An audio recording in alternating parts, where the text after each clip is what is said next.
Welcome to Tell the Story, the podcast where we bring you real and raw conversations about resilience, growth, and purpose after a life of service. I'm your host, Doug White, a veteran, retired first responder, and author of Hiding in Plain Sight, The Truth About Trauma, Service, and the Way Forward. On this podcast, we focus on more than just origin stories and the challenges of service. We explore how veterans, first responders, and their families move forward to thrive. Through honest and thought-provoking discussions, we highlight resilience, perseverance, post-traumatic growth, and opportunities that can be found in life's next chapter. This episode is proudly brought to you by Polestar Coffee, fueling the brave with the finest blends. Find them at polestarcoffee.com. If you enjoy this podcast, please like, subscribe, and leave a 5-star rating. Every review will help spread the message and keep us bringing these stories to life. Before I dive in, I want to take a moment and share why this conversation is so meaningful and why it's a vital part of the larger series we're exploring here on Tell the Story. This episode builds on a powerful series we've been creating with incredible experts like Dr. Chris Free, Lena Grunlow, Dr. Kirk Parsley, and firefighter J.D. Miller. Together, we're exploring the challenges and solutions surrounding trauma, resilience, and post-traumatic growth. Today, we welcome Dr. Jenn Byrne. She's a trailblazer in occupational therapy and a dedicated advocate for veterans, first responders, and their families. Known as Jenn to many, she brings a wealth of expertise and a deeply personal commitment to improving the lives of those who serve. Born and raised in Connecticut, Jenn's early experience caring for her younger brother with special needs inspired her career path in helping others. Inspired by her older brother's service in the Army, Jenn joined the ROTC while earning her BS and MS in occupational therapy from the University of New Hampshire. She was commissioned in 2000 for active duty in the Air Force in 2014.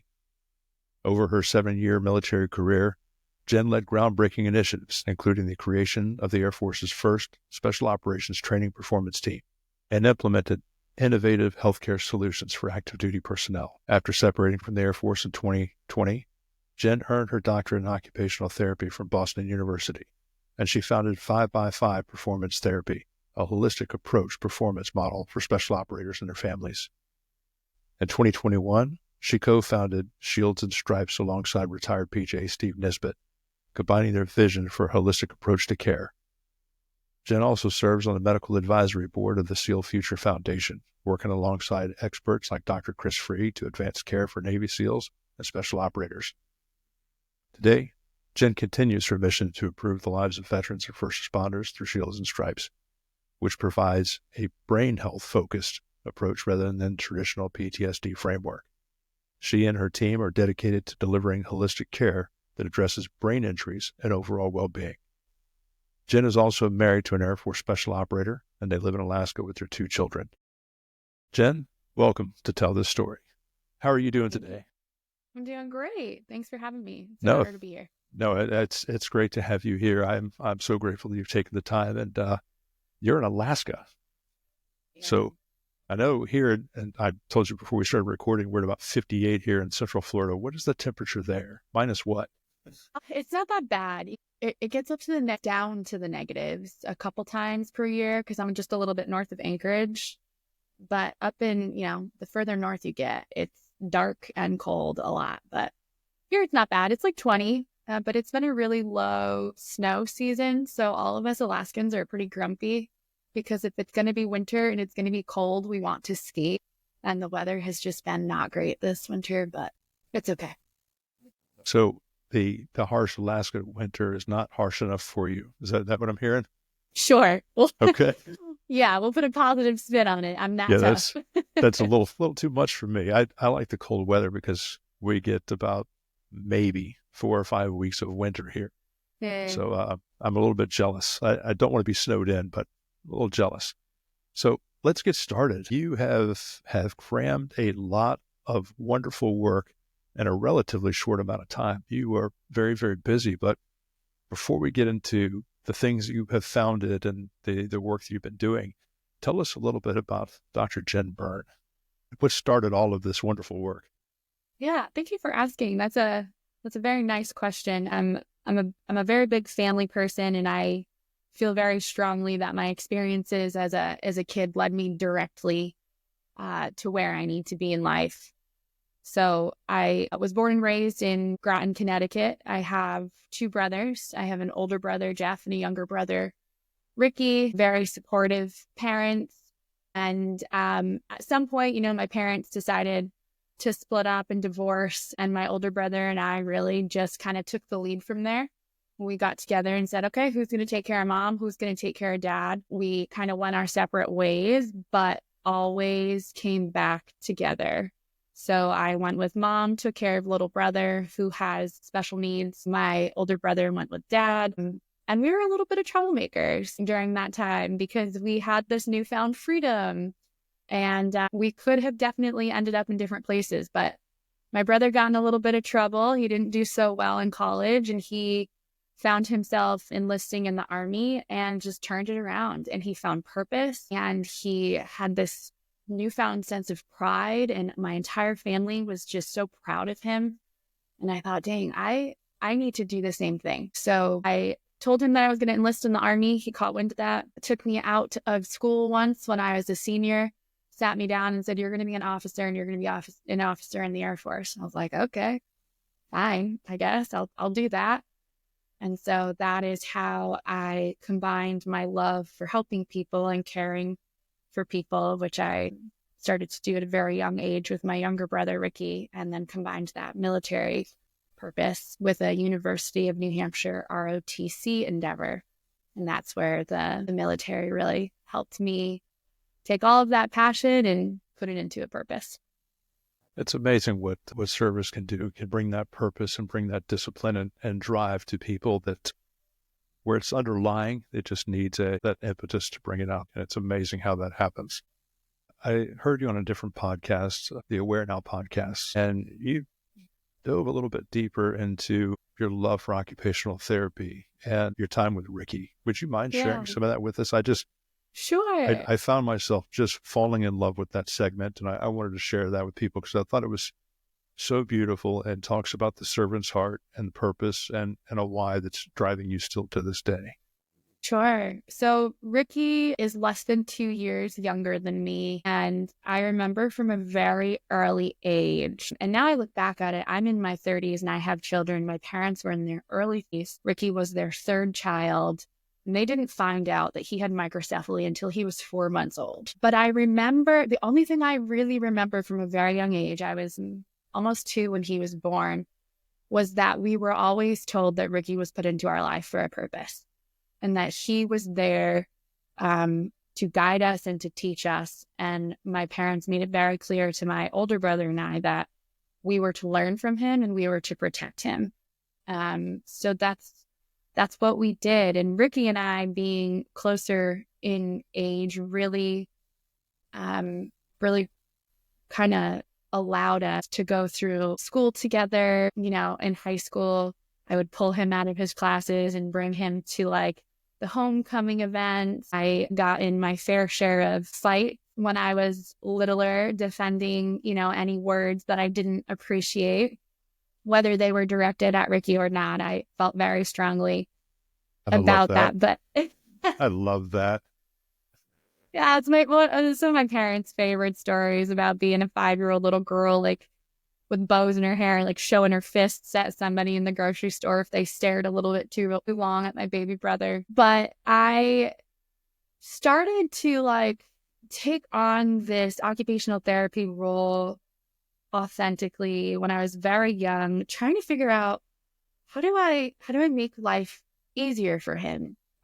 He loves music, but he couldn't figure out how to put music on. So it was like, okay, I think I can rig this. You remember those buttons that said that was easy? I think I can rig this big red button so he can just press a button and the music comes on. So I started doing these things and making like communication books and really paying attention to the things his therapists were doing and kind of taking that role on for myself. And I didn't even know what occupational therapy was. And I still think a majority of people don't know what occupational therapy is. But when I went to school and learned about it, I was like, oh my gosh, that is exactly who I am. That's exactly what I have been doing for my life, advocating for my baby brother. So it just really seemed to fit.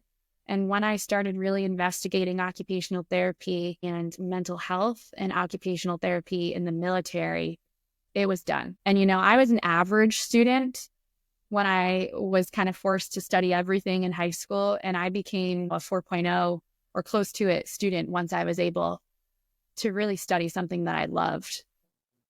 That's incredible. So you got a doctorate in Big Sister. That's right. That's exactly it. I'm sorry. I love that story. That story is just, it's fantastic. And to hear people's why and what has driven them into their purpose, that's amazing. I think purpose is, it's what drives us. And it's one of those things we may lose sight of at some point during our service, and especially after our service when we transition back into the civilian world. So your time in the Air Force, so you went into the Air Force as an officer. It led you to work with special operators and their families. How did that come about? So I commissioned in 2014 as an occupational therapist, different than physical therapy, but we work together. OTs are more, I would say, more function-based and more about making sure that the way we rehabilitate people is directly related to their home, their jobs, or anything that they want the therapy to be directed towards. So, for example, when I was in the military, we would get a physical injury. The PTs would, do the therapy and get them good to go. They'd pass them over to me, and I would go out on the flight line with people and say, okay, can you do X, Y, and Z to operate this helicopter? Let's take a look at what you need to do. All right, you've almost got it, but let's go back into the clinic and make sure that we progress this to where you can operate the helicopter. You can reach back and safely pull your parachute. So when I was in the military, actually, I have to back up a little bit. In college, I didn't grow up with a lot. We grew up with enough to go on a lot of driving vacations, but I always had this desire to see the world. And I truly think I just loved the movie Lion King. So in college, when I was in ROTC, I got this email one day and it said, hey, do you want to learn a language and do you want to travel for free? And I was like, oh, I see free. So I signed up for these programs, went over to Kenya, fell in love, learned Swahili, and I met this boy named James. He was running around Africa with these very short shorts. And I was like, what a dummy. Like, who is this guy? I don't care. I guess he had been selected to be a crow and was going to be in the PJ train. Like, I don't even know what that is, nor do I care. Fast forward, I commission.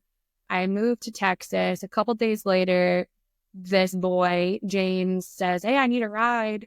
I have to go over to this thing called Indoc. Can you pick me up from the airport? I was like, sure. So I pick him up from the airport. And I was like, wow, he got kind of cute. That's my husband now. So I learned about pararescues through him, like 3 days after I had been in Texas. And I'm, a brand new lieutenant across the street in Texas, running an occupational therapy clinic. And I'm learning that across the street, these trainees, these pararescue combat controller TACP trainees, when they're injured, they have to go across base, go to the hospital, see probably a PA who doesn't know the difference between a BMT trainee and a PJCCT TACP trainee. And they're putting people on like 8-week profiles for like a twisted ankle, which then is completely ruining these 18, 19, 20-year-olds' lives because it washes them out and now they have to do something else in the Air Force. So I was like, that is ridiculous. So I go to my flight commander. I'm in for like a couple months at this point. And I'm like, I want to go across the street and fix this. And she was like, okay, LT, you go save the world. So I walk in across the street and I'm like, hey, does anyone need help here? And they're like, who are you? What are you doing here? We're not going to talk to you, but if you think you can save the world, like, go for it. So I wasn't talked to for a couple months. I was thrown out of an airplane, had to learn how to drown in the pool to gain a little bit of respect. And then I started learning more about the instructors and their injuries and the trainees and their injuries. And I was able to form the sports medicine training program because I identified very early on, I can't do this alone. I don't have all of the answers with just my occupational therapy perspective. I need a team here. So I needed a physical therapist. I needed a sports medicine doc. I wanted a registered dietitian. So we were able to really create this very small team, and it was magical and it was beautiful. And we were preventing injuries in the students, and we were gaining enough trust from the instructors to really start to learn what their injuries were. So that is where it started. And they put me in a closet at first, and they actually erased all of the letters in closet except for OT. And then they slapped a picture of like a girl on one of the bathrooms so that I had my own bathroom. And that's where it started. And we got some really great research support from a sports medicine doc named Dr. Nate Nye. And he started just like really helping us with the legitimacy of the program. And now I believe that it's a fully operational and funded group over at Medina. So that was a wonderful experience. My husband takes credit for it, but he only was a small part of that story. And then after that, we got married and PCS'd over to Las Vegas, and I was put in the hospital system. So I went from this really beautiful team program that my flight commander had given me all of this autonomy and trust about. Yes. And then I was put in the hospital system where they said, you'll have 20 minutes. Your job is to generate RVUs, which is fake money, and do your job, do what we tell you to do. And I don't really do very well with that. Get ready for your transition into Western medicine.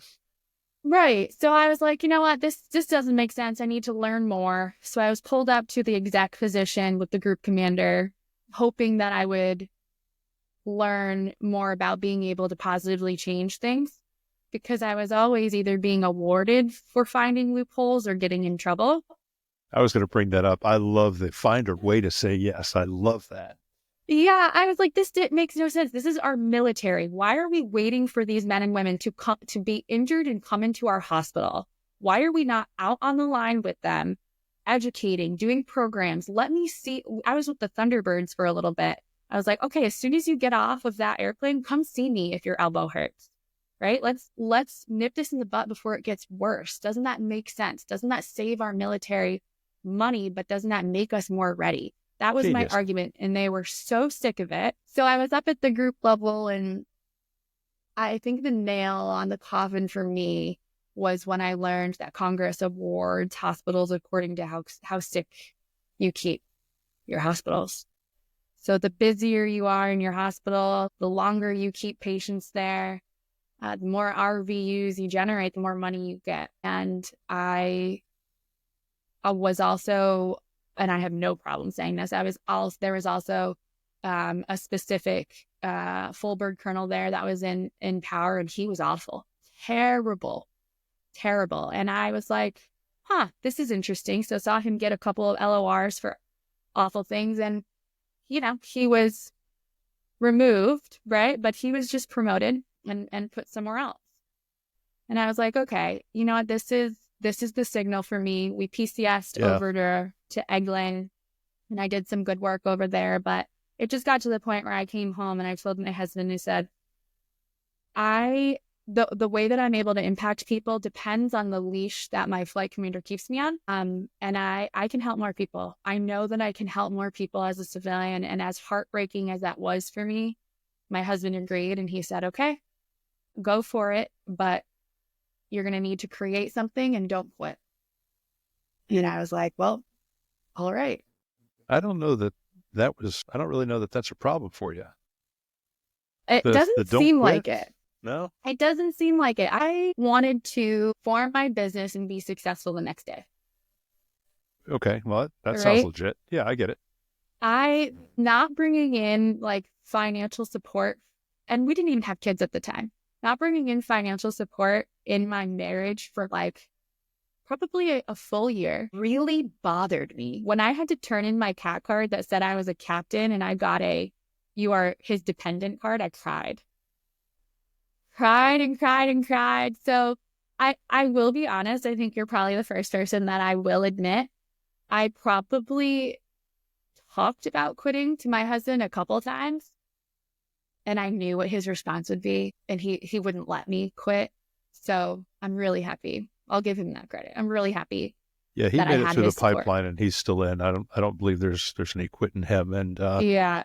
the Yeah. whole that others may live type deal. I don't think that he's going to give you permission for that. Not that he need permission, but Right. No, I it was think good. Yeah. just looking at your bio and hearing you on a couple of podcasts and just speaking to you now, I think you knew where the reward was. And I don't believe, even though you may have felt it, I don't believe that you would have quit. The value No, that I you don't bring think so now is either. incredible. Thank you. I appreciate that. And I think at that time, what I was also seeing, this all happened at the same time. And I'm super excited to get into this. And this was 2020. So my daughter was born in February of 2020. I transitioned out in November of 2020. In the middle of that, Chris Free's paper was published. And also, we were watching our friends change. So in the pararescue community, I was watching the first wave of divorces. I was watching men who I knew as brothers completely change into angry alcoholics. I was watching, at that time, the ripple effect. It was a little further away. I was paying very close attention to the deaths by suicide, and they were getting closer and closer and closer to us. And I knew, even when I was frustrated with myself that I wasn't immediately successful, I knew that there wasn't enough being done, and these men didn't feel comfortable in a sector of their lives seeking legitimate care. And I knew it wasn't PTSD. So once all of those realizations came to fruition, even when I would say and talk a big game about getting a normal job, I don't think I could ever do it. I'm very passionate about these heroes that deserve to be living the best lives, who are actually the ones struggling the hardest right now.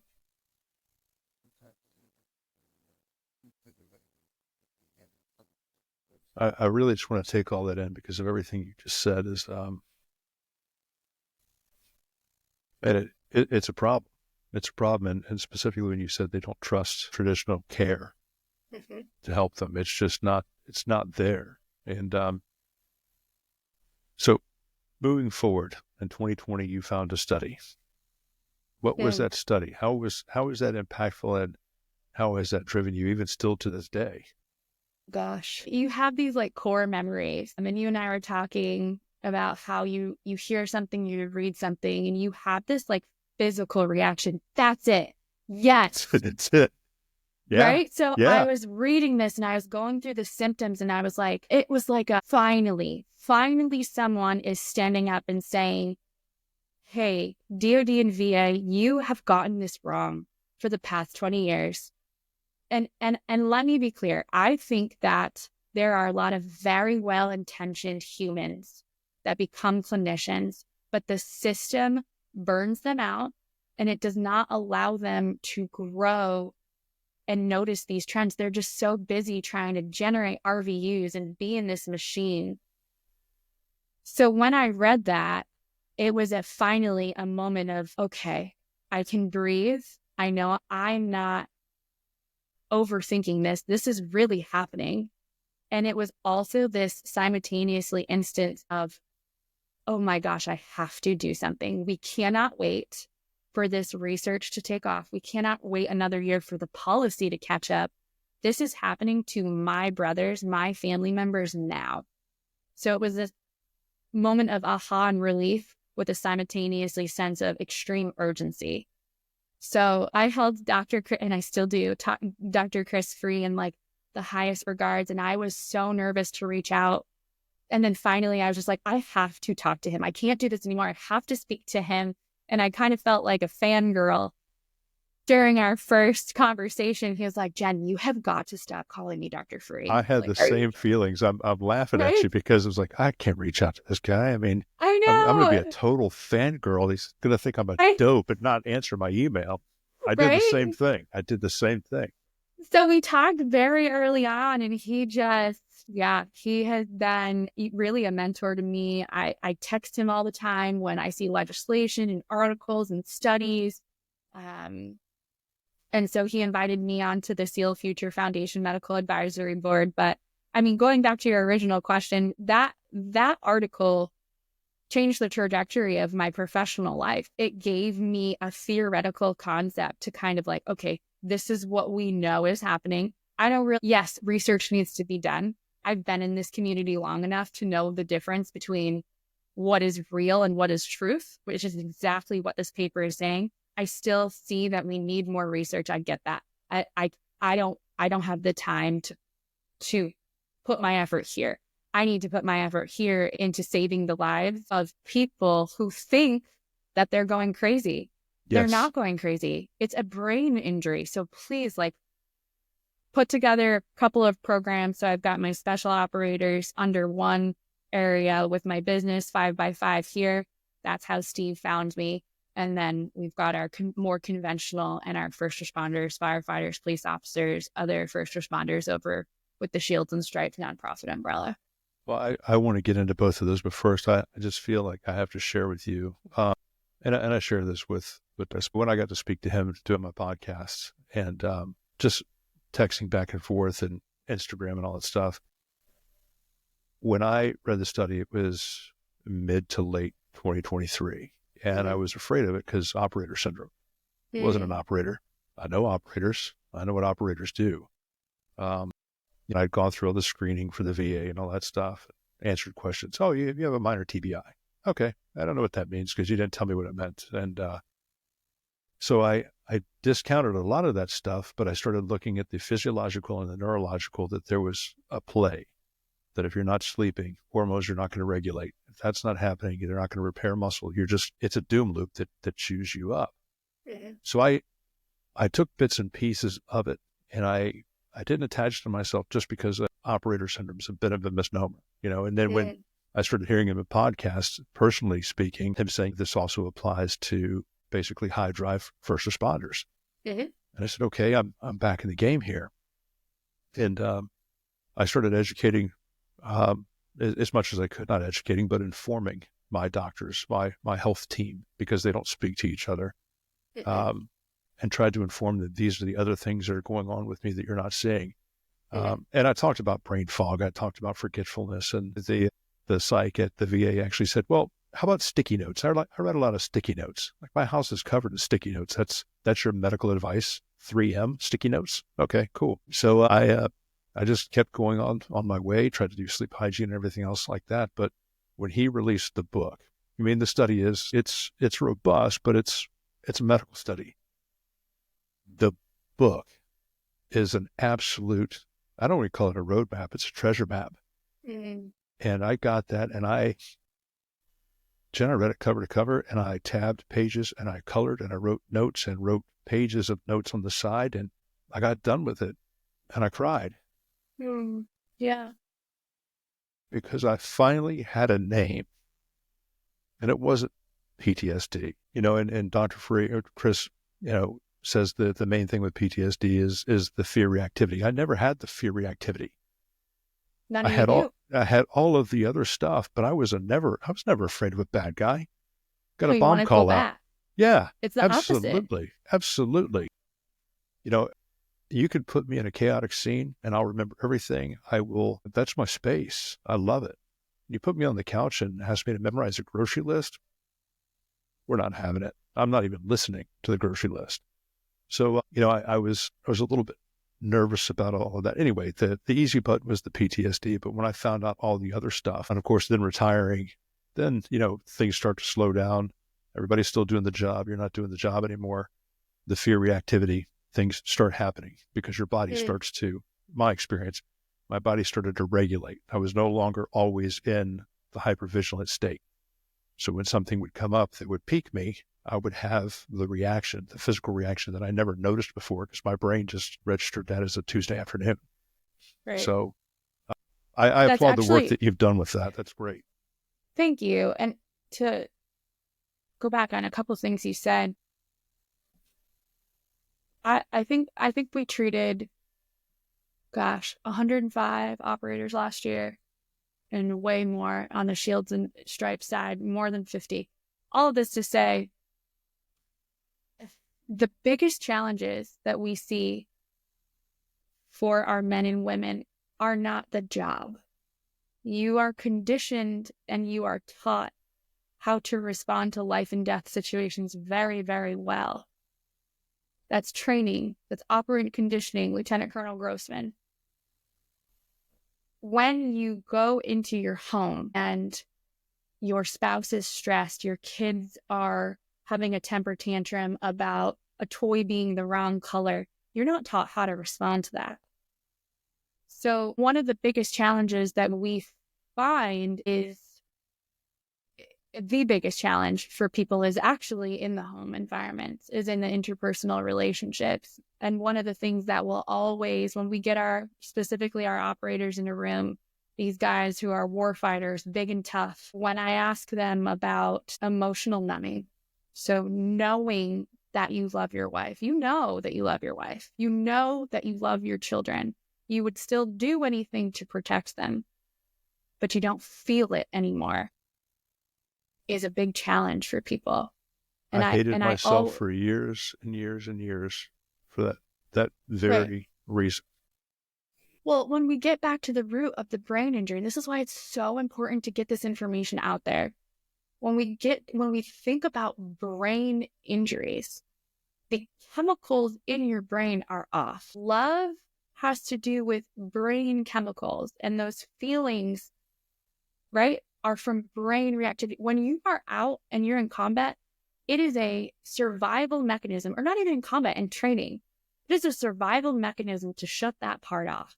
It is not safe for you to be deep into a memory and feeling of love of your children and your wife when you have to go out and execute a mission.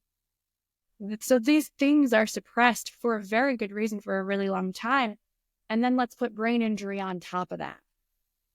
It's not your fault. It's not your fault. And there's so much shame that comes with not feeling love for my children. I'm 30 years old and I have intimacy challenges. What's wrong with me? Nothing is wrong with you. It is a legitimate brain injury, and we have to heal the brain, and we can heal the brain, and the brain has miraculous ability to heal. And also, with this small team of people in Chris Free and I circle, there are tools that we can give you to help get you out of that hole. And now let's teach you how to reset all of those symptoms. But you're not crazy. It's not your fault. And guess what? The root cause of it is not PTSD. I'm not saying that PTSD doesn't exist. It does. It exists. But so many times it is not the root cause. And so many times the medication that they prescribe for PTSD is not helping the brain injury. In fact, a lot of times it's making it worse. Yeah, it was no good for me. I could promise you that. It's a bad thing. Well, taking action, moving in, and starting 5x5. Yeah. What was that geared to? That was the first thing out of the gate. 5x5 performance therapy. That was the answer to, I'm done with the Air Force, and well, not that with the Air Force because you're still very much a part of what they do, but I'm done medical with the system. Yes, I'm done with the medical system. This was it. This was the drive forward. Yeah. So it's funny that you say that. So I separated on November 20th, 2020, and my documents will reflect that if I was created on November 21st, 2020. So I knew at the time, and I didn't know a lot, right? And the older I get, the more I realize, like, man, there's so much I don't know. But at least with 5x5, what I knew was the pattern that I was seeing wasn't working. And I knew that whatever this turned into had to be a team approach. I didn't have all the answers. Like, it blows my mind still when I look at the traditional medical system that a human will go into one person, and that one person thinks that they have all of the answers to fix said human. It still blows my mind, because when we look at all these different backgrounds, and when you look at the instruction of even like a licensed clinical social worker, and I have many friends who are LCSWs, they don't have any tool to assess whether what they're seeing is a mental health injury or a brain injury. So what does that mean? That means that they're going to give you a mental health diagnosis, right? So I knew that what I was going to do with 5x5 was going to be a team approach to care. And I knew that with Chris Free's paper that it was going to focus on special operators. That's really all I knew at the time.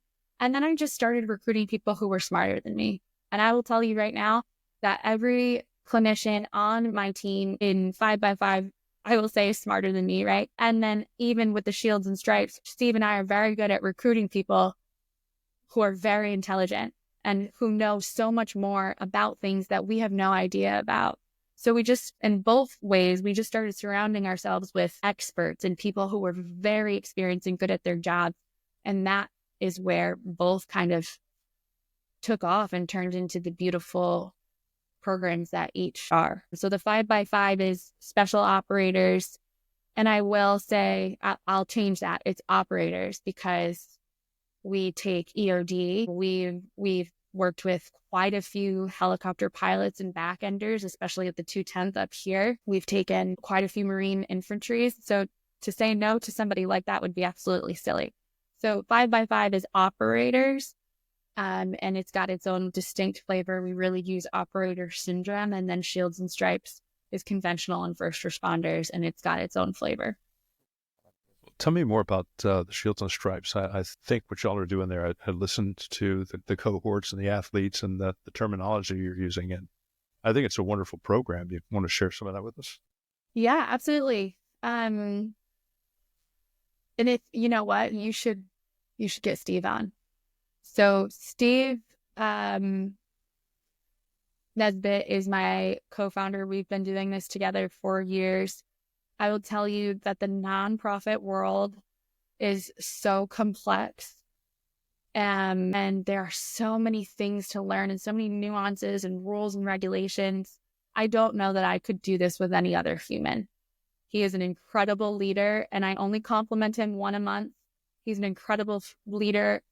He's been married to Ashley for 20 years, has 4 kids, and he's still able to do all of this. So Shields and Stripes, years ago, Steve has his own story about a massive amount of losses in his life, and one specifically the loss of Peter Cranes that he was the TL for, and it was a training incident, and that changed his life.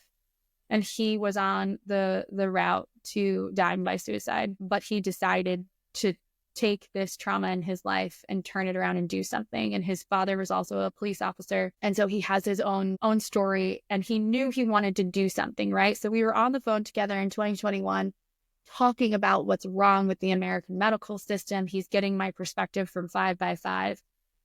And we basically kind of just came to this conclusion, like, okay, are we going to continue talking about this, or are we going to do something? And I tried to coach him. I was really not trying to jump into this with him because I saw how massive it was going to be, until he was like, listen, are you gonna jump? Because you're gonna either sink or swim. I don't need your advice. I need you as my co-founder. So are we doing this or not? Jeez. All right, here we go. So Shields and Stripes today, we have a very impressive board of directors. It's humbling, honestly, when you look at the experience of these humans. We've got a board of directors, we've got a board of advisors, director of operations, marketing director, alumni director. It's a massive operation. We've got partnerships in research endeavors. We've got a whole clinical team, and we are constantly making sure that what we say we do actually works. So with first responders and military members, we know that brain injury is it. And there are countless organizations out there who lament PTSD treatment. We're not one of those. We're a brain health program. So when we talk about brain health, we're talking about mental health, emotional health, cognitive health, physical health. All of that is under this umbrella of brain health. And also there's this social piece where we have to bring in the families into our care model.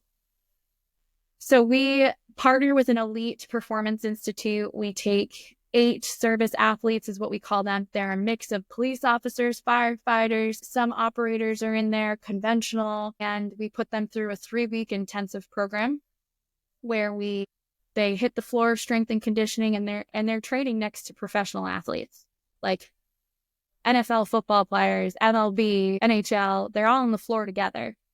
And we do that because they need to take on the mentality of being elite, because that's what they are. So they'll hit the floor, do strength and conditioning. We throw nutrition education at them. We throw physical therapy at them. And then they, hit the showers and then turn the corner and they go to their mental health appointment. It's not scary. It's not intimidating. It's a part of your performance plan. So that's where they start to peel back layers and layers of things that may have been suppressed all the way back to childhood traumas. Because a lot of us in the military, guess what? A lot of us have childhood traumas we never fully worked out in the military. That was our parents, right? So, and we have occupational therapy too, and that's what I am. And that's where they hit sleep, performance, coping strategies.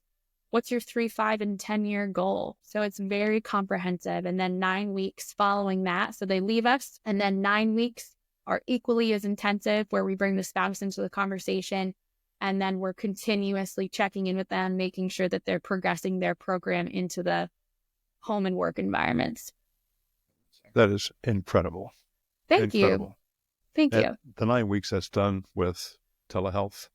Yep. Same clinicians that they saw in person, just basically follow them over into this virtual world so That's that they amazing. they can see their refrigerator. They can talk to the spouse, see the dynamic there.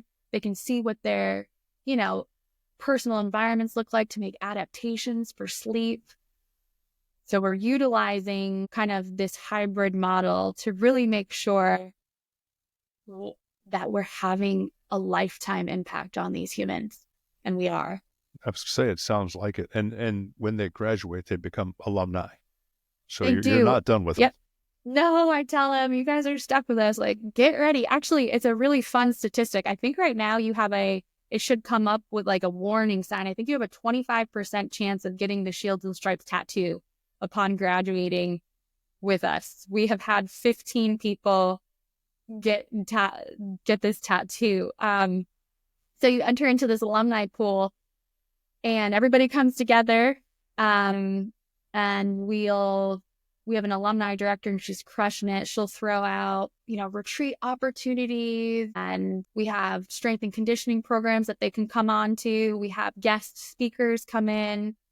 So, they're stuck with us. They become part of our family. Wow. Well, you mentioned a moment ago the 3, 5, and 10-year goals. What are the 3, 5, and 10-year goals of Shields and Stripes? And I hope it's to take in 10,000 responders and vets in a year, because this just sounds almost insurmountable to scale, but it just sounds like it's so needed and so valuable. I mean, it's just, God, what a gift to be able to attend that and be one of the athletes. It just sounds remarkable. Yeah, thank you. Thanks for asking. Steve and I are veterans, right? Like, we identified really early on, like, shoot, we don't know anybody with an incredible amount of wealth. How are we going to do this? I don't live like it's that. It's kind of expensive to do. So we really were just struggling to survive for a couple of years, but we knew that we needed to survive, because if we survived the first couple of years, then it was just going to take off. So, wonderful question. We actually have our gala in April that I'm putting on in Myrtle Beach. And Myrtle Beach is a very unique place because last year when we just stepped into the city, who didn't know us, no one could have showed up. They surrounded us, and it was our most successful gala. So to answer your question, right now we have partners in the space, and they're wonderful, and they really helped us with startup mode. But we've identified, that we need to be our own bosses.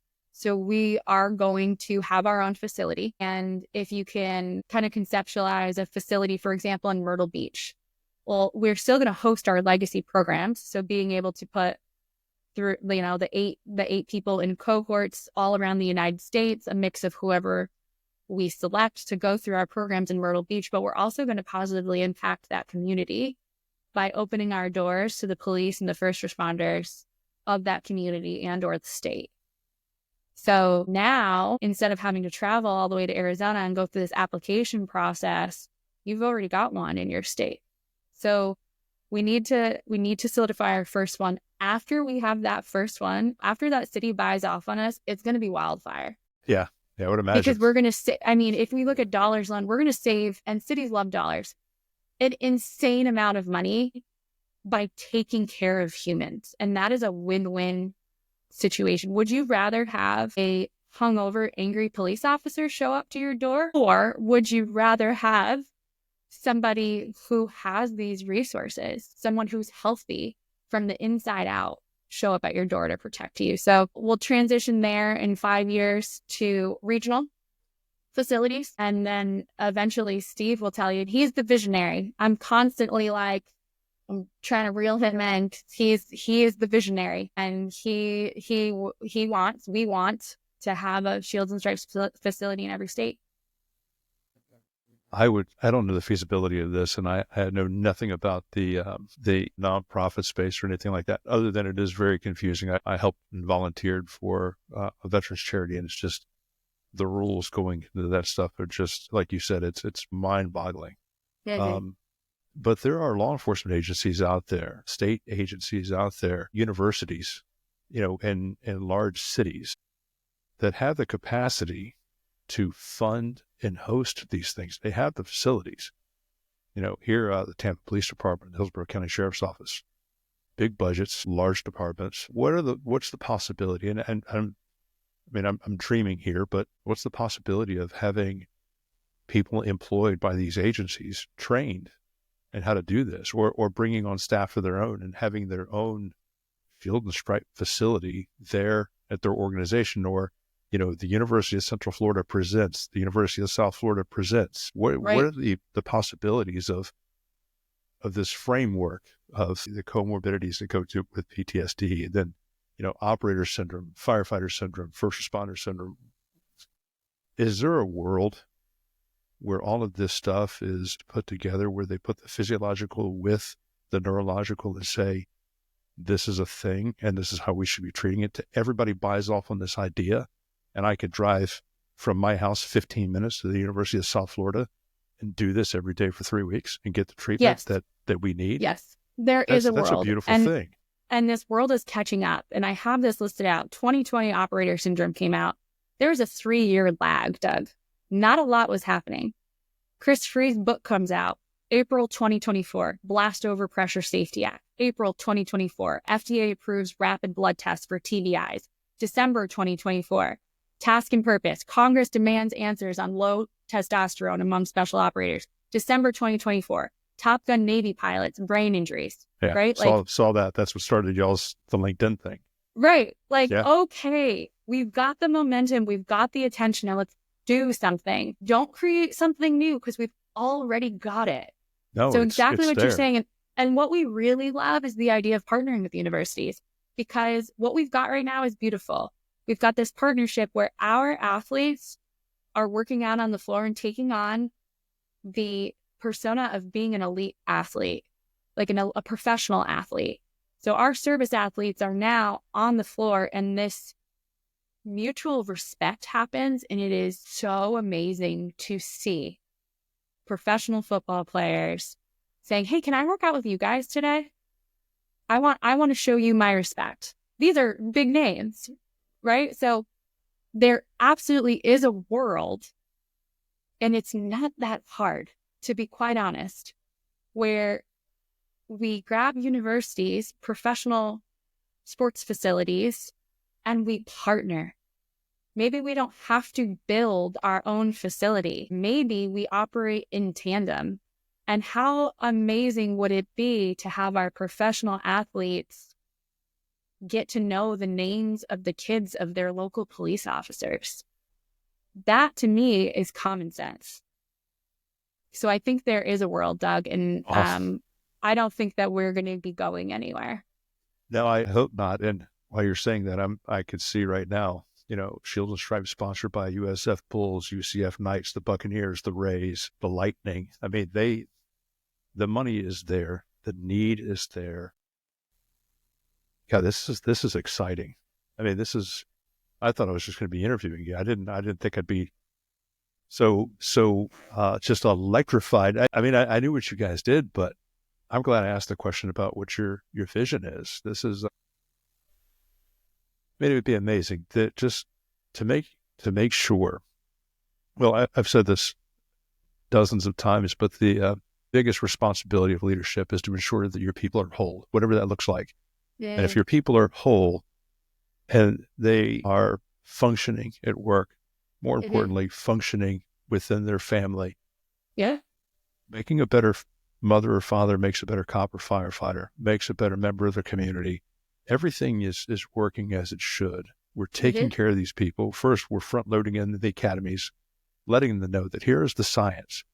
These are things that are going to happen to you that cannot be compelled. These are the signs and symptoms. This is how you mitigate these things. There are blood tests. And I should actually go back for a second because you said that there are blood tests for TBI. That's new research. FDA approved blood tests for TBIs. Now, Dr. Freen, you talked about interface astroglial scarring. Yeah. The technology is not there yet. These blood tests can detect the traumatic brain injuries that happen from big incidents. Okay. We're not there yet, although I have a study that I'm starting to conceptualize on how we can utilize blood samples to track overpressure injuries.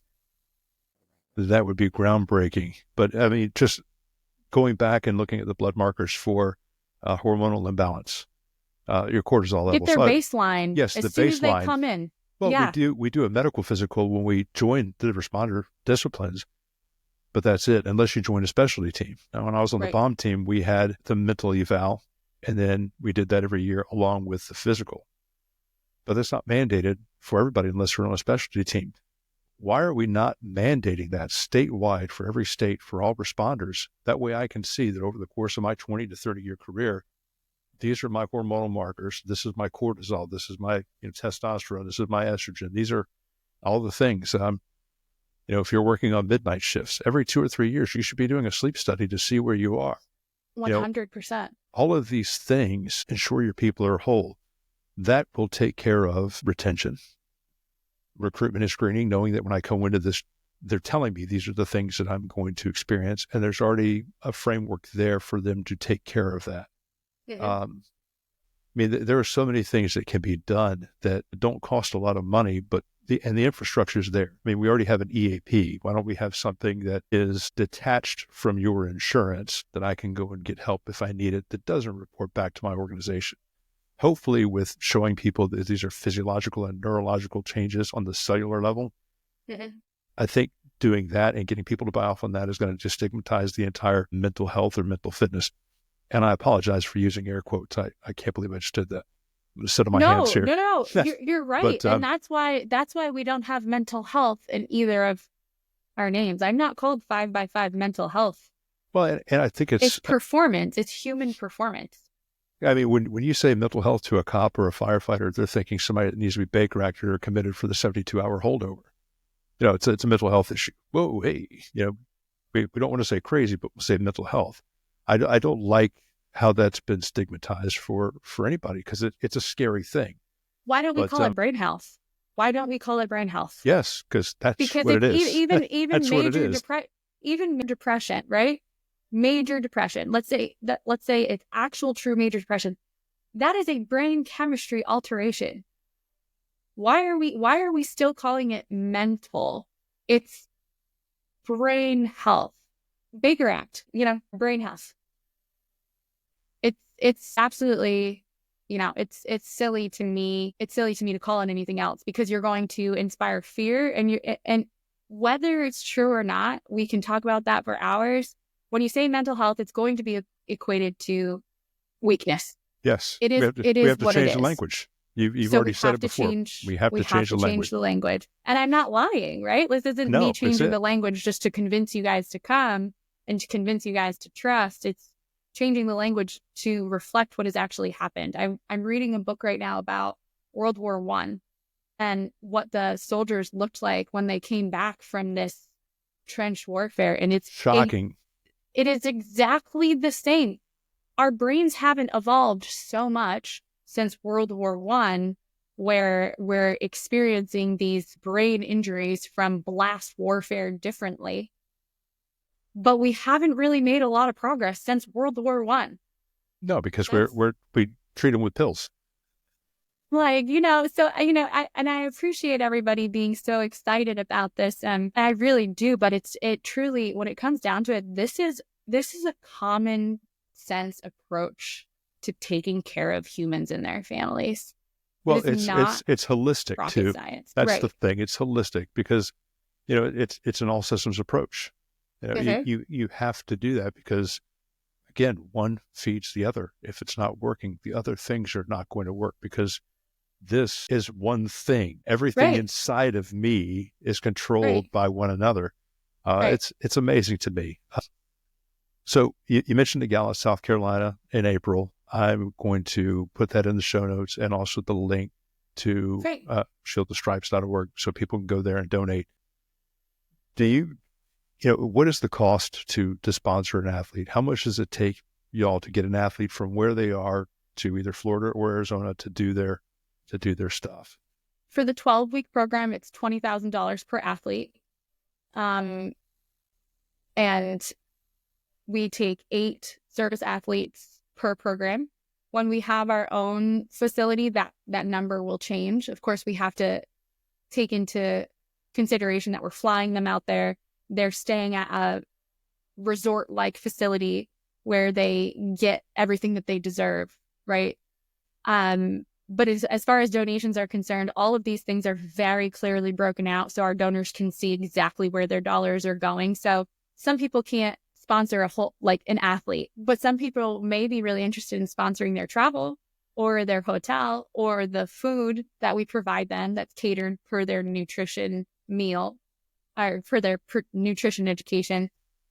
So there are a lot of options, but to answer your question, it's $20,000 per athlete, and that will take care of everything that is needed in that person's 3-month care. And then, of course, their continued care as being an alumni.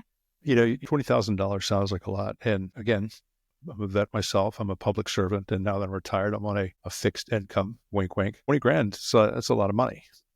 But when you look at the return on investment, you have a responder or a military member or veteran who is whole, who is contributing to their family, who's present with their children and their spouse, who's present in the community, who is now optimized, if not fully reset, to finish their career, who you can rely on is not going to be that, when people tell me, oh, he got pulled over by a cop once, he was a real dick. Okay, well, let's stop. Maybe they have a sick kid. Yeah. Maybe their spouse was just diagnosed with a terminal disease. And you happen to be the person driving 85 in a school zone that caught their attention. I'm sorry, nothing's going to take care of the things that are going on in my home for me not to be an ass for you doing that. But what I'm saying is to be able to take that edge off, to train us or optimize us to be able to come home. To be able to come home in so many different ways. We've had... Our speaker for the gala, you're going to love this, Doug, because I know you're a police officer. Our speaker for the gala, when I called him and told him he was accepted, and this was a couple of years ago, mind you, he just got the Shields and Stripes tattoo a couple of days ago. That's how impactful we've been on his life. He had just responded to his best friend's suicide as a firefighter that day. And in his mind, he knew he was next. He had already made that decision, right? This is the kind of impact we're having. How much does it cost for somebody to go through the workman's comp process? How much does it cost? Ineffective. For how much does it cost us for all of this disability? It's insane. So, I mean, I am obviously very biased, but to me, being a mom, we're also allowing children to have their moms in fitness. And not just physically, but mentally. We are impacting the next generation of humans. This impact goes so far beyond the individual. So while we have 56 alumni, we've really actually helped hundreds. Yeah, just of call it a people. family of 4 minimum. Right, exactly. So what is it's just a ripple effect. Now you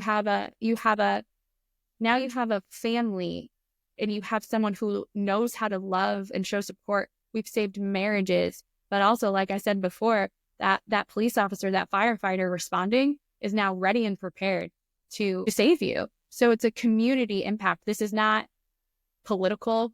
I don't care if you're Republican. I don't care if you're a Democrat. I don't care who you voted for. This positively impacts the entire community, which is why I say when that first city buys off on us, it's going to be wildfire. Yeah, the amazing thing is that these folks, these athletes, when they become alumni, hopefully there are some that are in leadership positions that take this back to their organization and are now, waving the banner of, hey, this is what this really is. I mean, this impact, God, I'm so excited to see this. I really am. I'm so glad that I happened across the LinkedIn video that you did with your colleagues, and I am so grateful for you taking the time today. Thank you. As I'm we very wrap happy up, to be here. well, thank you. Where can people find you? I want everybody to be able to find you wherever you're at. Sure. Except in Alaska. Yeah. Up here in Alaska. If you are a current or prior military member or a first responder and you have symptoms that are negatively impacting your daily life, I don't care what your diagnosis is. It doesn't have to be diagnosed with PTSD. You don't be diagnosed to come see us. If your everyday life is negatively impacting you, you should consider applying. So you can find us at shieldsandstripes.org. So that's a 3-week program, which is a heavy commitment, followed by a 9-week telehealth program where your spouse will be integrated into that program. If you'd like to donate, you can go to Shields and Stripes. If you want to attend our gala or sponsor our gala, all of that is on shieldsandstripes.org. And then just to hit on the other side of the house, if you are an operator in the special operator community or an operator in the sense of, having been exposed to blast injuries and you are negatively impacted every day and you're identifying with symptoms of operator syndrome and you don't know where to go, that's where you may consider the 5x5 performance therapy lane, and that's 5x5performancetherapy.com, and you can find my email and contact information. I also just give everybody my phone number because I think it's imperative that somebody has a real human to call if they are needing help, and that's 860-857-1763. So if you don't feel like you want to go email me, then call, text. I'm here to, this is my life. This is my life calling. So it's not a burden to me. If you trust me enough to pick up the phone, to text or call me, then I'm going to be on the other end of that. Finding a loophole to say yes. That's right. I love it. I love it. Wow. Thank you so much again for taking the time. And I want to key in on one thing you said before we close out. And I want everybody to hear this, that Dr. Jennifer Byrne, the doctor, just said the barrier to entry, getting help, is wanting help. Nothing else. No diagnosis, no metric of how many traumatic events, none of that stuff. It's wanting help, simply raising your hand. So with that, thank you very much. We'll see you next time. Okay. Thanks, Doug. Thank you. Thank you for joining us on this episode of Tell This Story. I hope you found today's conversation with Dr. Jenn Byrne as insightful as I did. If you'd like to connect with Dr. Byrne or support Shields and Stripes, you can find her at shieldsandstripes.org or 5x5 Performance Therapy at 5x5performancetherapy.com, or email her, jennifer.byrne, that's Byrne, at shieldsandstripes.org. Be sure to check out their annual gala on April 26th in Myrtle Beach, South Carolina. Visit their website for details on how to donate, sponsor an athlete, or contribute to their mission. A huge thank you goes out to Polestar Coffee for sponsoring this episode. Fill your mission with the best blends. Visit polestarcoffee.com. If you enjoyed this podcast, please like, subscribe, and leave us a review. Every rating helps us continue sharing these important stories. Follow me on Instagram, LinkedIn, Facebook, and our YouTube channel, or just visit DougWhiteOfficial.com for all of our links. We'd love to hear from you. Suggest guests or even tell us about topics you'd like us to cover. Thanks for tuning in to Tell This Story, and remember, there's always a way forward. See you next time.